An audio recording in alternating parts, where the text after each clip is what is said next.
तो Roman Reigns ने attack कर दिया पॉल हेमन के ऊपर, धोखाधड़ी हो गई। लेकिन एक्चुअल में ये चीजें हुई क्यों स्मैकडाउन के एपिसोड में, क्या इसके पीछे अंदर की बातें हैं? बस इस वीडियो को आप लोग देखो, आपको सारी चीजें समझ में आ जाने वाली हैं। इसके अलावा गाइस WWE ने ओरिजिनली स्मैकडाउन के एपिसोड में ऐसा कुछ प्लान भी नहीं किया हुआ था, बल्कि WWE के कुछ डिफरेंट ही प्लान थे, उनके बारे में बात करेंगे। स्मैकडाउन की ओवरनाइट नंबर्स के बारे में, पॉल हेमन का सुपरमैन पंच खाने के बाद क्या हाल रहा, तो हर बार की तरह बहुत सारी अपडेट्स है भाई, आराम से बैठ जाओ, वीडियो को आप लोग लास्ट तक जरूर देखना। तो फिर देर किस बात की, शुरू करते हैं। Okay, hello chatters, my name is Rohit and you are watching Wrestle chatter.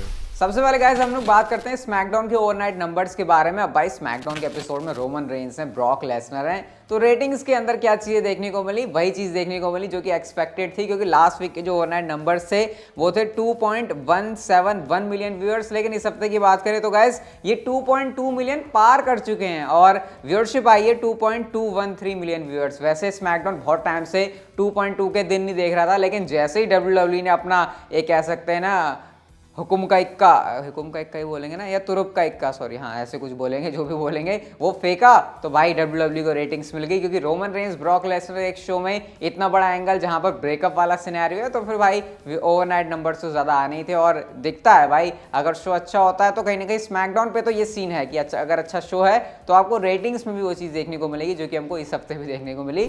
अगली स्टोरी की तरफ गाइस हम लोग चलते हैं और बात करते हैं गाइस यहाँ पर Brock Lesnar and Sammy Zayn के बारे में। बड़ा इंटरेस्टिंग सा फैक्ट है, स्टैट है, जो कि मुझे लगा आपके साथ शेयर करना चाहिए। अब हम लोग स्मैकडाउन के सेगमेंट के अंदर देख नहीं रहे थे, जहां पर ब्रॉक लेसनर और सैमी ज़ेन एक स्मैकडाउन के शो पर सैमी ज़ेन जता रहे थे कि भाई हम तो कनाडा से हैं, हमारे अंदर सिमिलैरिटी है। फिर एक बार ब्रॉक लेसनर कह रहे थे कि भाई हम कनाडा से, सिमिलैरिटी है। लेकिन एक्चुअल में गाइस एक बड़ी ही इंटरेस्टिंग सी सिमिलैरिटी है, एक चीज कॉमन है दोनों के अंदर, और वो ये है कि जो दोनों का बर्थडे है वो सेम डेट को आता है। 12 जुलाई वो डेट है जहां पर सैमी ज़ेन का भी बर्थडे है, और 12 जुलाई वो डेट है जहां पर ब्रॉक लेसनर का भी बर्थडे। हाँ, अंतर इतना है कि बस सैमी ज़ेन से थोड़े से ज़्यादा बड़े हैं ब्रॉक लेसनर। 1984 में जो है सैमी ज़ेन बॉर्न हुए थे और 1977 में ब्रॉक लेसनर बॉर्न हुए थे। तो ये बड़ा इंटरेस्टिंग सा मुझे स्टैट लगा, जो कि आपके साथ शेयर करने लायक था, क्योंकि टेलीविजन के ऊपर तो इन्होंने बहुत सारी चीज़ें गिना दी कि हमारे अंदर ये सेम है, लेकिन ये चीज़ें कैसे मिस कर गए कि भाई दोनों का जो बर्थडे है ना वो भी सेम डेट को ही आता है। नेक्स्ट स्टोरी की तरफ गाइस हम लोग चलते हैं और ब्रॉन स्ट्रोमैन की बात करते हैं। बहुत सारे लोग आप में से कह रहे थे भाई ब्रॉन स्ट्रोमैन के बारे में तो आपने चीज़ें कवर नहीं करी। तो भाई ब्रॉन स्ट्रोमैन ROH के अंदर अपनी अपीयरेंस कर चुके हैं। आप लोग यहाँ पर फुटेज के अंदर देख ही लेना, जहाँ पर उन्होंने EC3 को ज्वाइन किया था और थोड़े डिस्ट्रक्टिव फोर्स में ब्रॉन स्ट्रोमैन आए थे, जहाँ पर उनका रियल नेम जो एडम शेयर है उसका ही यूज़ किया गया, टाइटन उनका यहाँ पर निक नेम था। तो रिंग ऑफ ऑनर के अंदर ब्रॉन स्ट्रोमैन आ चुके हैं। ये वाली स्टोरी मैंने इतने टाइम से इसलिए कवर नहीं हो पाई क्योंकि जिस टाइम पर ये हुआ था भाई मैं हॉस्पिटल के अंदर एडमिट था, तो उस टाइम पर ज़्यादा मैं ऐसी चीज़ें नहीं देख सकता था ना, तो जो था आपके सामने वही उस समय स्टोरी शेयर कर दी, ज़्यादा टाइम भी नहीं था बताने का, तो इस वजह से जो ये वाली चीज़ मिस हो गई। लेकिन मुझे लगा भाई ब्रॉन स्ट्रोमैन के बारे में कुछ चीज़ें बतानी तो आपको बनती है। तो ब्रॉन स्ट्रोमैन ने ROH के अंदर जो है अपनी अपीयरेंस कर दी है। लेट्स सी ये कितने लंबे टाइम तक चलती है, क्या प्लान से भी ज़्यादा डिटेल सामने नहीं आई है। लेकिन हाँ, ब्रॉन स्ट्रोमैन ROH के बंदे हो चुके हैं, और ब्रॉन स्ट्रोमैन भी नहीं, एडम शेयर हमें उनको बोलना चाहिए, क्योंकि उनका जो रियल नेम है उसी नेम के साथ वो ROH के अंदर आए थे, जहां पर अपनी तबाही उन्होंने दिखाई, और वो जो हाथ उठा के करते हैं ना, वैसा सब ब्रॉन स्ट्रोमैन की तरफ से सीन था। तो ये कुछ अपडेट है ब्रॉन स्ट्रोमैन के बारे में। नेक्स्ट गाइस हम लोग बात करते हैं इस हफ्ते के स्मैकडाउन के एपिसोड के बारे में, जहां पर हमने देखा कि भाई रोमन रेंस ने दगाबाजी कर दी, या फिर जो भी बोलेंगे, रोमन रेंस ने अटैक कर दिया पॉल हेमन के ऊपर। एक्चुअल में ऐसा कुछ होने के शायद प्लान्स थे ही नहीं, क्योंकि WWE ने स्मैकडाउन को रीराइट किया था। और गाइस जो मेन इवेंट है वहां पर ऊसोस वर्सेस न्यू डे का मैच होना था। मेन इवेंट के अंदर हम लोगों ने कहा अलग ही सीन देखा, जहां पर रोमन रेंस प्रोमो कट कर रहे थे, बट एक्चुअल में ना वहां पर मेन इवेंट के अंदर ऊसोस और न्यू डे का मैच होना था। और रोमन रेंस प्रोमो कहां पर कट करते, रोमन रेंस को ओरिजिनली शेड्यूल किया गया था शो के ओपनर के लिए, जहां पर वो इस वाले प्रोमो को करते। और बात करें ब्रॉक लेसनर की, तो उनकी भी अलग बुकिंग थी। WWE ने प्लान किया था कि उनका बैक स्टेज से कोई सिट डाउन इंटरव्यू होगा, जहां पर उनसे उनके बारे में कुछ सवाल वगैरह पूछे जाएंगे। तो बिल्कुल ही डिफरेंट चीजें ओरिजिनली स्मैकडाउन के एपिसोड के लिए प्लान की गई थी, लेकिन जब स्मैकडाउन हो गई तो उसके बाद हम लोगों ने देखा कि कैसी चीजें तो बिल्कुल ही डिफरेंट है। तो अगर ओरिजिनली स्मैकडाउन हो जैसे प्लान्स के अकॉर्डिंग थी, तो फिर फिर वो कुछ ऐसी होती जैसे मैंने आपको बताया। वैसे सही है WWE ने चेंज कर दिया क्योंकि उसकी वजह से इतने ज़्यादा धमाके हो गए। हो सकता था अगर ओरिजिनल प्लान्स के हिसाब से चलते तो जो चीज़ें स्मैकडाउन के एपिसोड में हुई जिसको देखने में हमको मज़ा आया, जो ब्रॉक लेसनर के F5 थे, जो रोमन रेंस का सुपरमैन पंच था, वो शायद आपको स्मैकडाउन के एपिसोड में देखने को मिलता ही नहीं। और फिर शायद जो स्मैकडाउन का एपिसोड है वो हमको थोड़ा ऐसे ही एवरेज सा लगता है। लेकिन इस प्लान की वजह से जो रीराइट किया, काफ़ी ज़्यादा मज़ा आ गया स्मैकडाउन के एपिसोड को देखने में।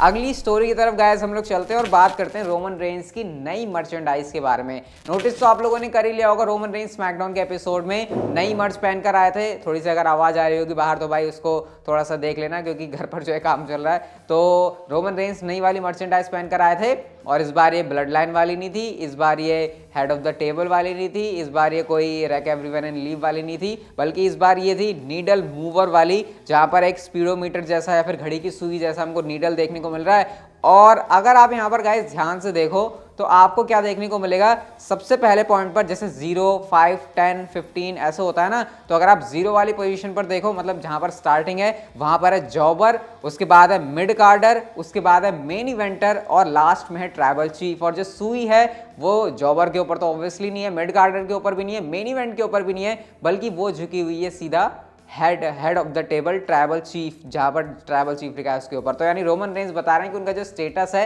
वो ट्राइबल चीफ वाला है। और नीडल मूवर अगर आपको समझ में नहीं आया तो मैं आपको इसको भी एक्सप्लेन कर देता हूं। सीएम पंक के बारे में एक प्रोमो कट किया था रोमन रेंस ने, जहां पर उन्होंने कहा था कि सीएम पंक ने कोई भी नीडल मूव नहीं करी। नीडल मूव करने का मतलब ये होता है, शायद मैं बता भी चुका हूं वीडियोस के अंदर, कि तुमने कोई ऐसा बड़ा चेंज नहीं लेकर आए तुम कंपनी के अंदर, या फिर जो भी तुम चीज कर रहे हो वो कोई बिल्कुल लैंडस्केप चेंज करने वाली नहीं है। लेकिन मैं वो बंदा हूं जो कि नीडल मूवर है और उसमें भी मेरा स्टेटस है ट्राइबल चीफ का। तो इतनी डीप मीनिंग यहां पर इस रोमन रेंस की नई वाली मर्चेंडाइज की है, बिल्कुल ही डिफरेंट है। मतलब इससे पहले तो रोमन रेंस के कोई कोट वगैरह लिखे होते थे या फिर वो ब्लड लाइन थी, लेकिन ये वाली बिल्कुल डिफरेंट है। और वैसे भी आपको पता है जब सुपरस्टार अपनी पीक पर होता है तो WWE उस सुपरस्टार की जितनी मर्चेंडाइज है वो निकालने की कोशिश करती है, क्योंकि मर्चेंडाइज बिकती है तो फिर फायदा होता है। जॉन सीना के केस में भी हम लोगों ने देखा था। तो ये रोमन रेंस की मर्चेंडाइज का मीनिंग है। मुझे लगा अच्छे से बताऊंगा इसको वीडियो के अंदर, तो अब आपको समझ में आ गया होगा। अब इसके ऊपर आपके रिएक्शन क्या है कॉमेंट सेक्शन में आप लोग मुझे बता सकते हो। हम चलते हैं गाइस अपनी अगली स्टोरी की तरफ और पॉल हेमन की बात करते हैं। भाई तुमने सुपरमैन पंच खा लिया रोमन रेंस के हाथों से, हालत तुम्हारी खराब हो गई। लेकिन उसके बाद की एक फुटेज आई है गाइस, जहां पर पॉल हेमन को आप लोग देख सकते हो कैसे रेफरीज पॉल हेमन को कंधों के ऊपर लेकर जा रहे हैं कि हाँ भैया चल ले, तेरी हालत तो वैसी खराब हो गई है, क्योंकि रोमन रेंस की तरफ से उनको सुपरमैन पंच पड़ गया। वैसे मुझे समझ में नहीं आ रहा कि पंच उनको फेस पर पड़ा है और वो चलने में उनको दिक्कत कैसे हो रही है। लेकिन ऑब्वियसली ये चीज़ मेरे ख्याल से वहाँ पर जो क्राउड बैठा हुआ था ना, क्योंकि स्मैकडाउन तो ऑफ एयर चली गई, उसके बाद तो वैसे भी हमको कुछ देखने को मिला नहीं, लेकिन शायद ही वहाँ के क्राउड के अंदर सेल करने के लिए था कि नहीं भैया पॉल हेमन को भी लगी है तगड़ी वाली चोट, तभी रेफरीज उनको लेकर जा रहे हैं। बल्कि एक्चुअल में ज़्यादा कोई सीरियस ऐसा मामला होगा नहीं, वो सिर्फ वहाँ पर दिखाने के लिए होगा। बट एक्टिंग जैसी पॉल हेमन कर रहे हैं, लग रहा है भाई बुरी तरीके से सुताई ऐसी हुई है ना उनकी कि कुछ कहा ना जाए। अब देखते हैं आगे पॉल हेमन क्या सीन के बीच चलता है। लेकिन गाइस हम लोग चलते हैं हमारी नेक्स्ट एंड फाइनल स्टोरी की तरफ। और ये वाला क्वेश्चन आप लोगों ने कमेंट सेक्शन में भर भर के लिख दिया है कि भाई क्यों वो चीज़ हुई स्मैकडाउन के एपिसोड में जब पॉल हेमन और रोमन रेंस अलग अलग हो गए और रोमन रेंस ने क्यों अटैक किया पॉल हेमन के ऊपर। देखो इसका सिंपल सा रीजन है, यहाँ पर ज्यादा कुछ चीजें घुमा के देखने वाली है नहीं।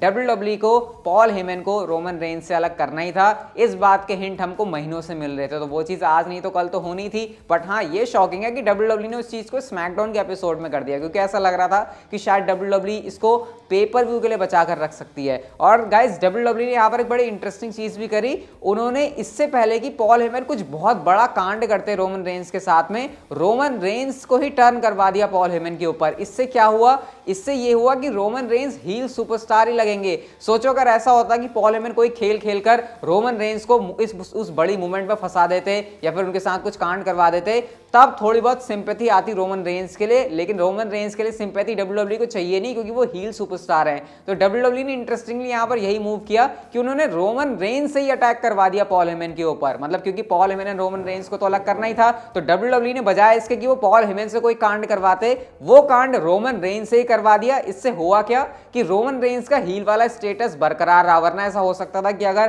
पॉल हेमन कोई कांड करते ना, तो शायद रोमन रेंस के लिए सिंपैथी आती और उनके फेस टर्न होने के चांसेस लगते। पर WWE को शायद वो चीज़ करनी नहीं है, इसलिए WWE ने यहाँ पर इंटरेस्टिंग खेल खेला है। और जहाँ तक बात रही कि क्यों अटैक हुआ, ऐसे क्यों इनको बीच अलग दिखाया गया, तो डेफिनेटली आने वाले टाइम में अब आपको Brock Lesnar and Paul Heyman एक साथ देखने को मिलने वाले हैं। और यही वो चीज़ है जिसका हम लोग काफ़ी टाइम से वेट कर रहे थे। हम चाह रहे थे कब ब्रेकअप होगा, कब अलग होंगे, कब पॉल हेमन ब्रॉक लेसनर के साथ आएंगे।